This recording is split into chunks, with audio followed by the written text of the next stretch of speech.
Si vous voulez augmenter chacune de ces ressources dont vous disposez, vous devez faire appel à plus d'une méthode. C'est-à-dire, vous devez essayer de jouer jouer le jeu de la diversité. Et je vous ai donné l'exemple de mes différents avatars, d'accord? Et lors de notre travail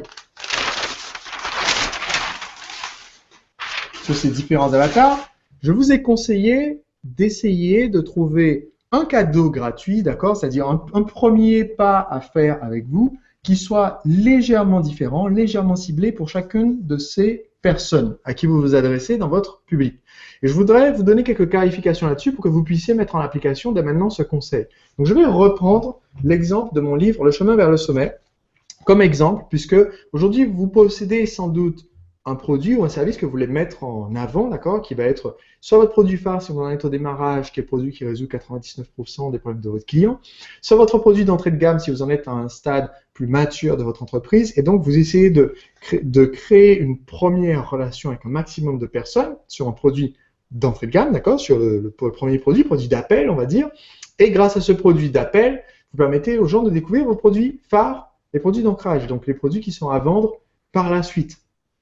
Il ne faut jamais démarrer une activité avec juste le produit d'appel, parce que sinon, vous avez des clients pour pas cher, mais du coup, ils ne rapportent pas grand-chose et ils n'ont rien d'autre à acheter puisque vous n'avez pas créé encore les produits les plus intéressants. Alors, reprenons donc mon exemple de ce livre. Comment est-ce que je vais mettre en application la stratégie dont j'ai parlé tout à l'heure pour vendre mon produit? Eh bien, je vais regarder quels sont les problèmes que résout le produit, d'accord? Donc, je prends le livre là en tant que produit. Et comme c'est un livre, c'est facile. Un livre, ça a une table des matières. Je vais prendre ma table des matières et je vais chercher dans cette table des matières quelles sont les émotions. Alors, je pense qu'on peut voir ici à l'écran la table des matières. Je vais chercher quelles sont les émotions principales, les émotions dominantes auxquelles réagit mon prospect. Et ça, vous pouvez le faire pour n'importe quel type de produit et service. Là, pour un livre, c'est facile parce qu'on a une table des matières, mais pour n'importe quel type de produit et service, vous pouvez le faire aussi. Je demande quelles sont les 5, je vais viser 5, quelles sont les 5 émotions principales qui touchent quelqu'un qui peut être intéressé par ce produit. Donc, pour un livre, c'est facile. Ici, j'ai l'entourage du numéro 1, être reconnu par son entourage, d'accord? Cette notion de fierté, vouloir être fier de ce qu'on a et de ce qu'on a créé. C'est une émotion assez forte pour un entrepreneur. Donc, ok, je peux retenir ça. Là, j'ai l'équipe du numéro 1. Donc, trouver les bons collaborateurs, pourquoi pas. Ça peut être intéressant, ça peut être un point fort.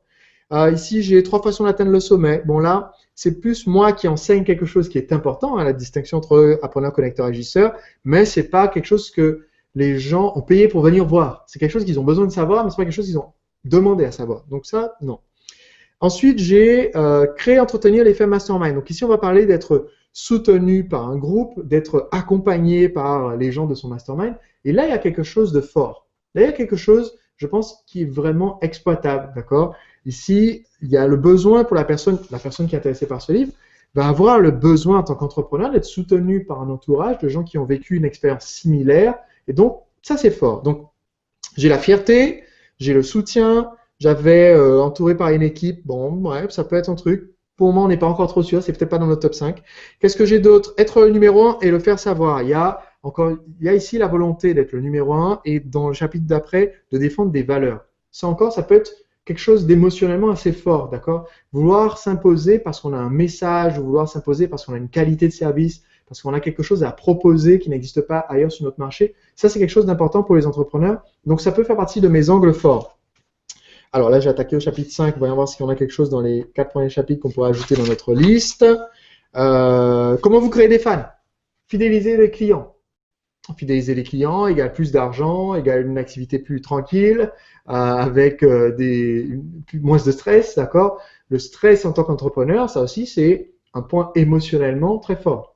Donc, ici, j'ai regroupé ma liste d'émotions très fortes. Dans un livre, c'est facile, je vous l'ai dit, mais pour n'importe quel produit, vous pouvez le faire assez simplement.